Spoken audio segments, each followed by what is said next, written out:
everyone. Welcome to our podcast channel. Então, estamos aqui hoje para mais uma série de ensino. Então, vocês estão vendo que agora a gente está trazendo só professores para sempre trazer um conteúdo para vocês de qualidade, enriquecedor, que vai ajudar você no seu dia a dia na hora de melhorar o seu inglês. Seja na escrita, na pronúncia, na fala, vocabulário. Espero que vocês gostem muito desse episódio. Estou aqui com um convidado mega querido para mim. A gente, assim, se conectou de cara desde a primeira vez que a gente se viu. O nome dele é Rômulo, ele também é professor de inglês, meu parceiro, amigo querido, a gente troca figurinha, troca professor, troca ideia, troca aula, enfim, trocamos tudo. Rômulo, welcome to our SDBI podcast. Hello, everybody. This is Romulo speaking. Tudo bem, gente? Ai, que Obrigado, alegria ter Sá. você aqui comigo. Nossa, fico muito feliz, honrada, muito grata pela sua participação. Eu te admiro muito como profissional, como pessoa. Amo, amo, amo dividir aí o mundo IELTS com você. E os pantojetes de plantão, né? Porque a gente se conheceu no curso do Sérgio Pantoja, que vocês já viram aqui no canal várias vezes. E a gente estudava. Acho que qual foi o primeiro curso que a gente fez, Rômulo? Foi o Words in Advanced Action? Conversation, Ah, Advanced Conversation, é né? verdade, foi. Então o Sérgio ele proporciona alguns cursos para professores, para geralmente a gente ter essa integração, se comunicar, com outras pessoas que têm geralmente o nível mais avançado de inglês, porque nem sempre com os alunos a gente consegue explorar, né, o nosso vocabulário, tudo aquilo que a gente estudou.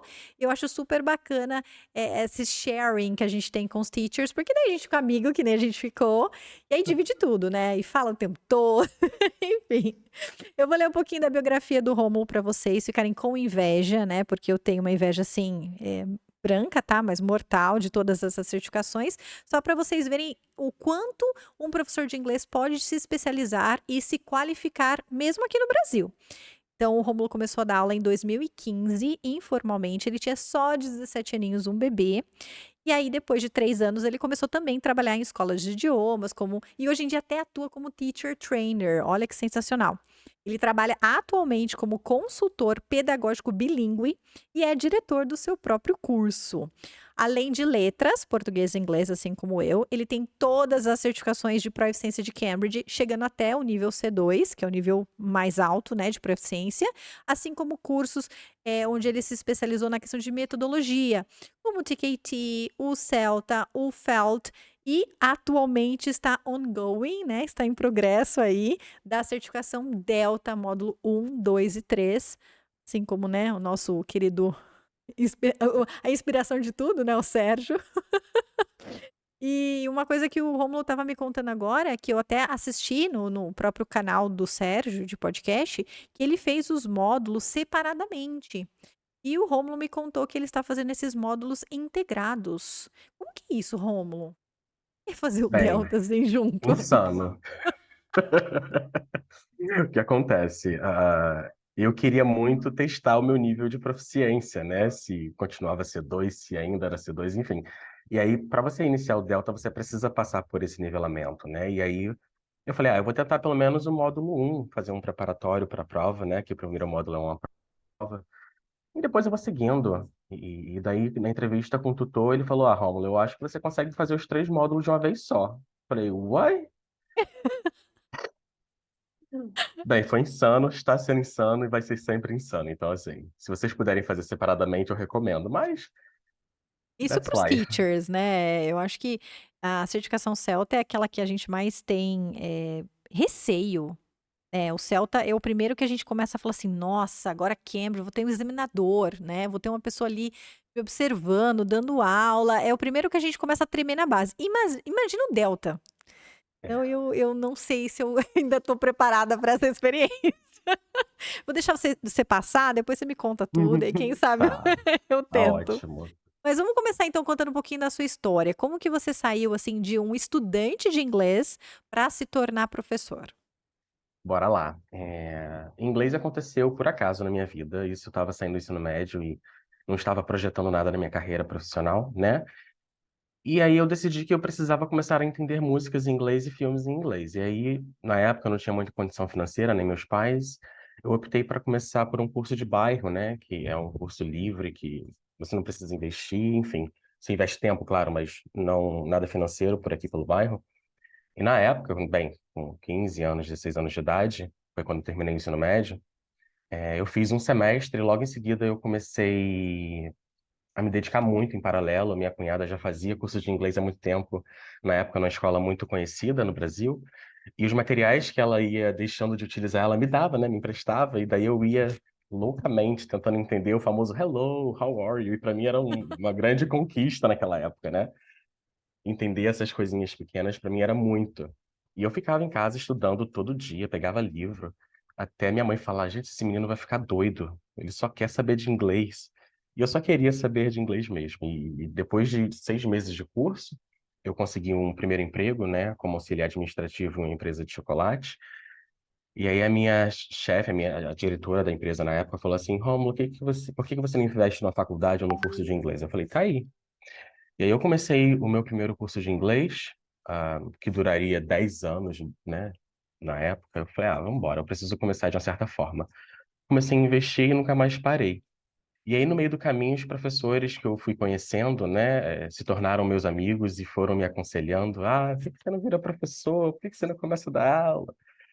E Que nesse meio legal. período, a minha cunhada foi morar fora do Brasil com meu irmão. Eles moraram nos Estados Unidos, em Washington. E tinha um programa na Universidade de Washington University que era de ter brasileiros dando aula para norte-americanos, né? E ela me convidou para participar desse programa. Eu entrei no grupo e lá com os 17 aninhos eu comecei a dar aula de português para norte-americanos. E dali e já online, né? Já online, no Skype na época, enfim. E eu percebi que eu precisava muito aprender a dar aula, que eu não sabia nada, né? E aí eu comecei a dar aula de reforço dentro de casa, na varanda, né, de casa, e por aí foi fluindo. Mas eu sempre tive essa sede de querer aprender inglês, né? No entanto, que para eu praticar, eu reunia uns amigos que já estudavam, eles tinham um nível mais alto de proficiência, mas a gente se reunia aqui em casa, a gente fazia um tipo conversação, sabe? A gente trazia tópicos e a gente falava sobre coisas aleatórias. Eram coisas simples, mas a gente conseguia se comunicar e, enfim. Eu sempre gostei de ajudá-los, porque não era a praia deles em inglês, né? Era mais a minha. Já estava na sua veia já era algo inato É, ali, né. exato. Internalizou de uma forma que, assim, não sei explicar, mas aproveitei e me dediquei severamente todos os dias, era de domingo a domingo. Aliás, continua sendo de domingo a domingo, mas na época eu tinha muita sede para poder atingir um nível alto de inglês. E eu sempre colocava meta para mim, né? Então, assim, quando eu era básico, eu falava assim: eu preciso chegar no intermediário, eu preciso chegar no intermediário. Então, eu estudava loucamente para chegar no intermediário. De intermediário, eu falava assim: agora eu tenho que atingir esse nível do intermediário. E aí eu estudava localmente para isso acontecer em paralelo ao curso, né? Porque só sala de aula não era o suficiente, e não é realmente o Não suficiente. é. Se eu não estudar por fora, né? Enfim. É isso que a gente E aí, ensina para os alunos todos os dias, né. A questão, assim, exato. não dá pra ir na academia uma vez na semana e achar que vai ter o abdômen trincado. Assim como o Mas, inglês, não gente, dá pra vir uma hora na semana na aula e achar que tem milagre, né, que vai ter um chip que vai falar pra você sair falando. Não, galera, we tem que wish, né? não, Nossa, a gente não teria não, trabalho, né, óbvio, né, que estamos felizes que as isso? pessoas não conseguem às vezes, brincadeira. Mas Aquelas. é importante mostrar que isso que você teve, né, você, sempre colocou uma meta pra melhorar. Então: "Ah, eu tô aqui, pra onde que eu quero ir agora? E como é que eu vou fazer pra melhorar?". Então, assim como você descreveu, eu estudava loucamente. Então, quando você quer atingir uma meta, a gente coloca esforço, dedicação, tempo, não tem milagre, né, pra nada nessa vida. E aí, cada vez mais você foi então colocando essas metas pra se superar.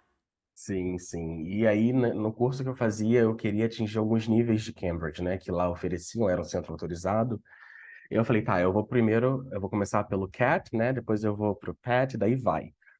E aí em casa eu escrevia perguntas em inglês, possíveis perguntas que fossem me perguntar na vida, e eu tentava, né, responder do meu jeito, e aí eu corrigia, era nesse nível, assim, sabe? Assistia vídeos no YouTube diversos, né, podcasts, enfim.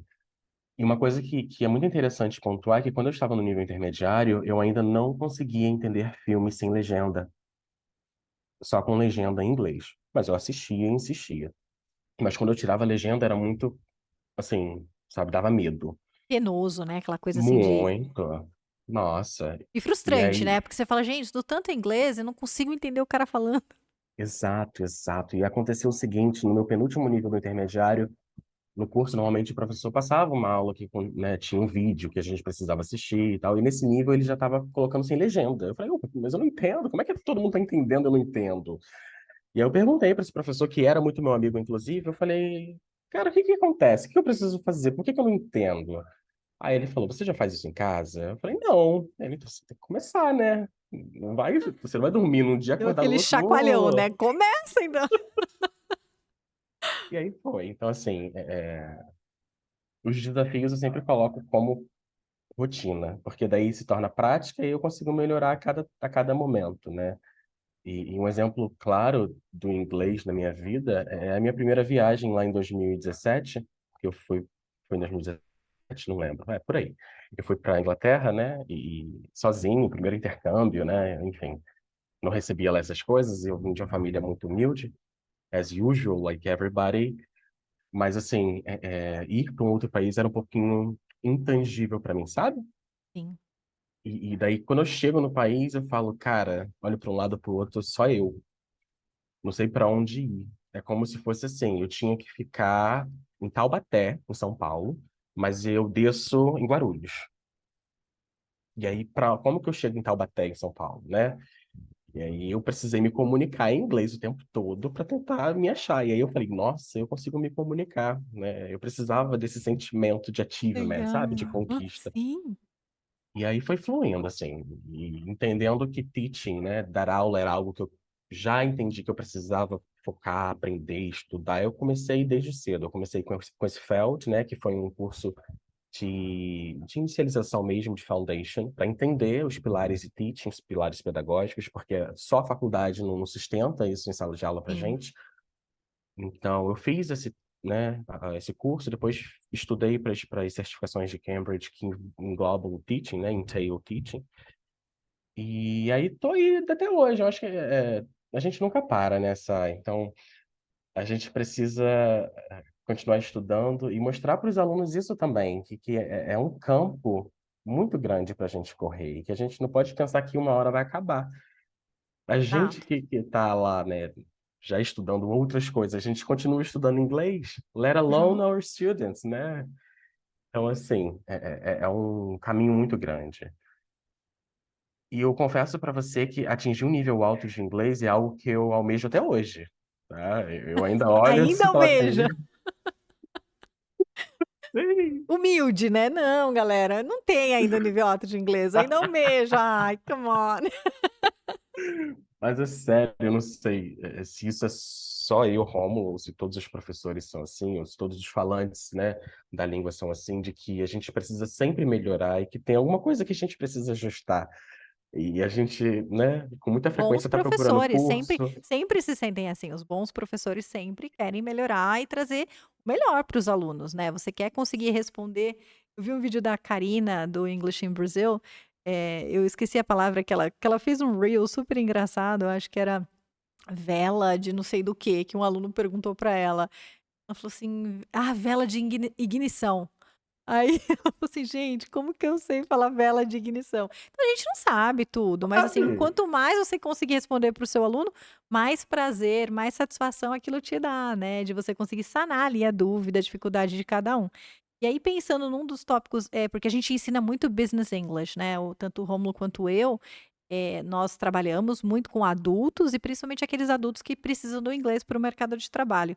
E aí a gente troca, né, muito material juntos, é muito legal, porque nós também, assim, ele e eu, nós personalizamos as aulas, né, então a gente cria os nossos authentic materials, a gente tem suporte, né, de vários resources, mas a gente tenta moldar e personalizar as nossas aulas para os nossos alunos. E uma das coisas que a gente discutindo, né, na questão de sharing ali, sobre metodologia, sobre as aulas, sobre o perfil dos alunos em si, a gente descobriu o quanto é difícil para um aluno que está saindo ali do intermediário, ele quer chegar no nível mais avançado de inglês, como que às vezes só uma questão simples de você conectar 2 ideias, o quanto isso pode ser desafiador. Muita coisa, até porque isso dá um sentimento muito grande de achievement depois de você conquistar esse espaço, né? E esses connectors, que são conhecidos como discourse markers, né? Os alunos às vezes não sabem, até porque a gente não pensa em preparar uma aula só disso. Isso vai acontecendo com o tempo. Mas se a gente puder, né, tá sempre instruindo e orientando nas aulas também, né, aproveitar o momento para poder mostrar como pode ser utilizado e como ele pode variar, né, na troca dos discourse markers, é muito, muito importante. Enriquecedor também. E aí isso aconteceu comigo, né? Porque eu tinha o costume muito de utilizar o and para conectar, para adicionar informação, o but para contrastar e o because para me explicar, né? Só que de uma certa forma, como no português, ficava um pouco repetitivo e assim eu falava assim, meu Deus, será que não tem outras coisas para eu falar, né? E aí eu fui estudar, gente, eu fui estudar, peguei o livrinho, abri a internet, pesquisei e foi. E aí a gente tem diversos. Você me permite dar Não, uma partezinha está aqui? totalmente permitido, por favor, que é a Ah, sua aula que eu que mais amo, que eu maravilha. mais adoro, que eu já assisti, que eu já vi, que eu já peguei emprestado. Então vamos Então lá, vamos começar vamos com supor. exemplos, mais simples, né, 2 frases É, sem um linker e depois com a adição dos linkers, saindo aí dos tradicionais but, and, e o because. isso. Vamos supor que a gente tenha a seguinte frase: I have a car. I have a car. E se eu fosse conectar com uma frase na negativa, será que eu utilizaria algo para adicionar informação ou para contrastar? Normalmente, eu contrasto, né? E o but ele já vem automaticamente na nossa mente, né? Na nossa ideia aqui. E aí, só que se a gente mantém o but para sempre, fica repetitivo, não é verdade? Vamos lá. I have a car, but I don't have a bike. I have a car, but I don't have a bike. Faz sentido, é lógico. Eu não tenho carro, né? Eu tenho carro, mas eu não tenho uma bicicleta. Isso é real na minha vida, tá, gente? Eu tenho carro, mas eu não tenho uma bicicleta. Deveria ter, mas eu não tenho. Queria ter vida saudável, amigo, vamos bora lá comprar uma bike. Brincadeira. Exato, exato. E aí a pergunta que surge é, Rômulo, como que eu consigo sofisticar essa frase? Né? Entregá-la de uma forma mais elegante, né? Mais avançada. Será que eu consigo? Sim. A gente pode substituir esse but pelo um however, talvez, né? Então ficaria I have a car, however, I don't have a bike. I have a car, however, I don't have a bike. E por aí foi fluindo, né? A gente foi explorando as possibilidades, trocando a ordem das frases, Uhum. para que a gente conseguisse não só explorar, mas entender a aplicabilidade dessas frases no dia a dia, né? E a gente foi trocando vocabulário, a gente foi trocando pronome, por aí foi. Então, se eu sofistico mais ainda, por exemplo, para um even though, eu preciso entender mais a fundo a aplicabilidade desse conector de contraste nessa frase, nessa sentença. Então, se eu falo assim, I have a car even though I don't have a bike, será que não faz mais sentido eu utilizar a segunda frase no início e colocar o even though lá na frente? Por exemplo, even though I don't have a bike, I have a car. Então, embora eu não tenha uma bicicleta, eu tenho um carro, que é a minha vida mesmo. Se eu precisar sair daqui para ir ali, eu não tenho bicicleta, mas eu tenho um carro. Né? Uhum. Então, assim, eu entender que esses conectivos, né, esses conectores, eles vão me ajudar muito a sofisticar a língua e mostrar para a pessoa o quão organizado eu consigo ser, né, em E termos de... preciso. É, porque Exato. às vezes a gente sente que talvez o but, ele não dá a ideia precisa que a gente gostaria. Então, quanto mais a gente amplia o vocabulário, mais refina a gramática, mais precisa é a informação que você quer transmitir. Então, isso é o primeiro passo para quem quer sair ali do intermediário, né, do platô intermediário, ficar ali naquele looping eterno, né, básico intermediário, e começar a ter estruturas mais avançadas. E vocês estão vendo aqui o exemplo que ele deu. São duas frases simples, presente simples. A gente não usou nada sofisticado. Só o fato de você mudar ali o conector, né, a forma de contrastar as ideias, o quão a sua frase soa mais avançada, né? O range de vocabulário que você consegue mostrar, só pelo fato de você ter adicionado 2 conectores diferentes. Então, Exato. é uma baita de uma estratégia para quem está ali migrando, né, do intermediário para o avançado. Então, e principalmente pensando no business, numa uma entrevista de emprego, por exemplo, você tem que mostrar ali para o entrevistador, né, que você tem um inglês avançado, super fancy. Então, é uma das dicas que a gente trabalha muito com os alunos. E vamos falar do que é muito difícil adicionar sem usar o and. O que você ensina para os seus alunos na hora de adicionar, por exemplo, eu tenho um carro, eu tenho uma moto, eu tenho um apartamento e eu tenho, né, uma casa de férias, e aí você vai colocar o and 4 vezes na frase. O que que a gente faz para adicionar sem usar o and? Muito interessante essa parte, até porque o and, ele é um pouquinho mais detalhado, né? No sentido de eu preciso pensar mais um pouquinho quando eu adicionar outros conectores que não sejam o and, né? Por exemplo. Então, se eu penso assim, ó, I like pizza and barbecue, né? Eu gosto de pizza e de churrasco. I like pizza and barbecue. E se eu quiser adicionar outra coisa, Rômulo, eu utilizo and novamente? Você pode, né? Eu costumo dizer que não tem um certo e errado, eu costumo dizer que Uhum. tem formas melhores de se Sim. expressar, né? E aí você pode colocar, por exemplo, ó, I like pizza and barbecue as well as chocolate.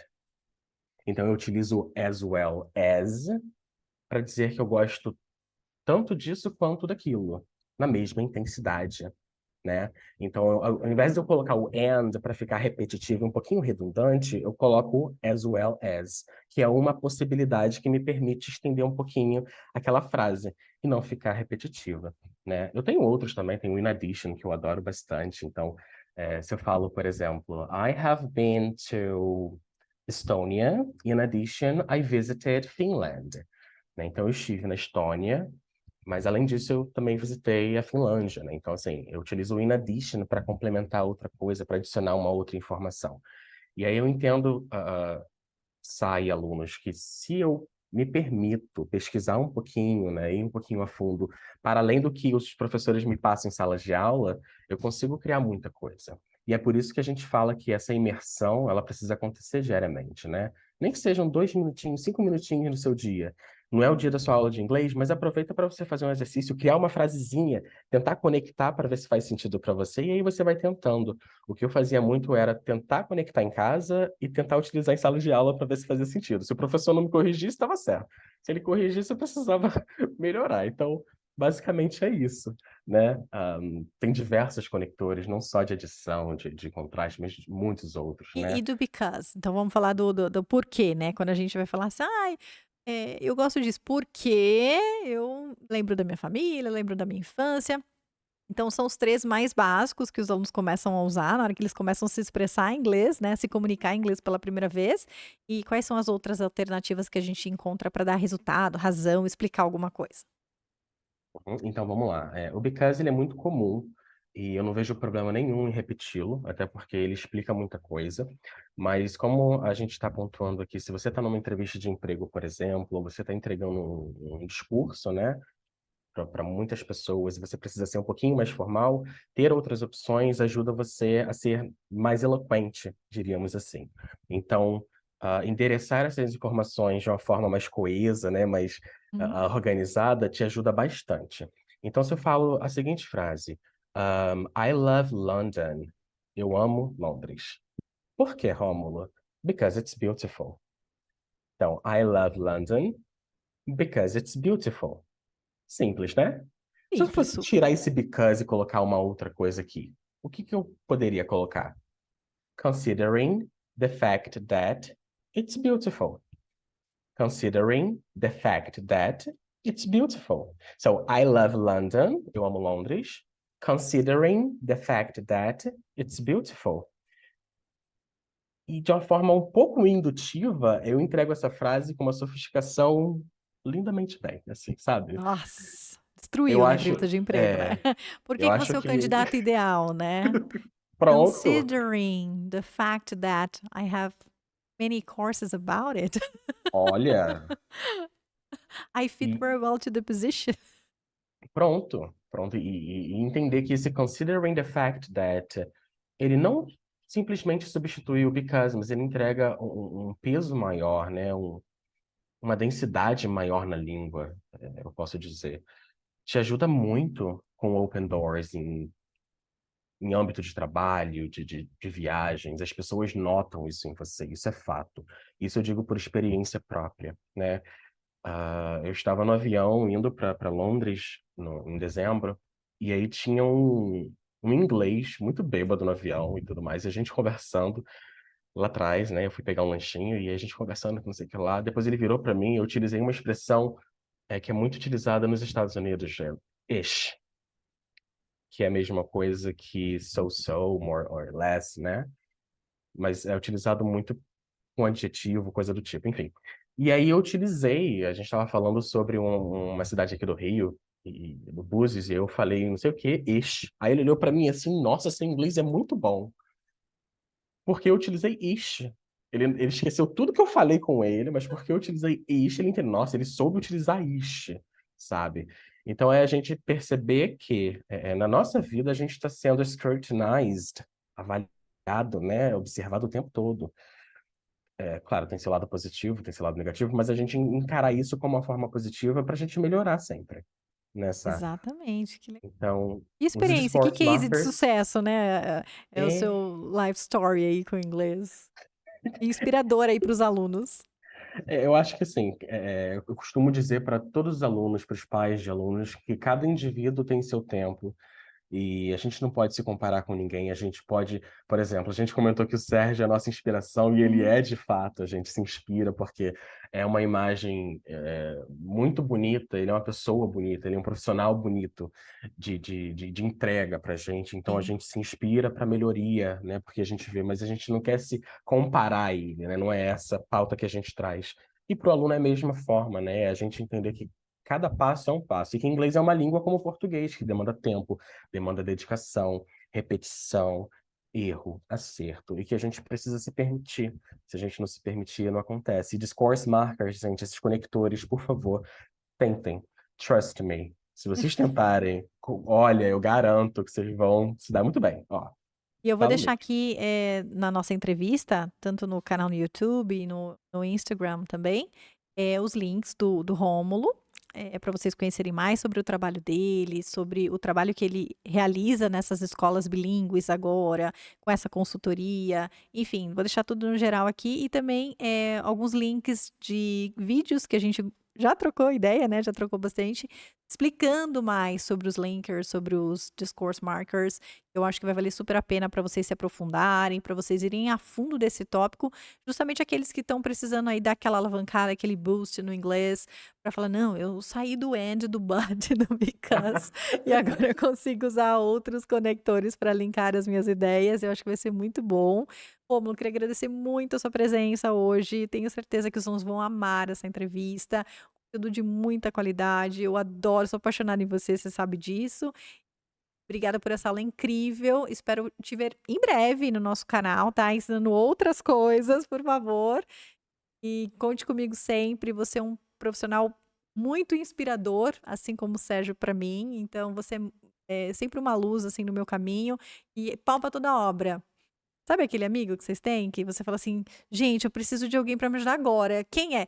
Você liga, ele tá sempre lá. Então é isso que faz esse sharing de professores ser tão magnífico, né, ser tão importante ali na carreira, são essas amizades que a gente constrói.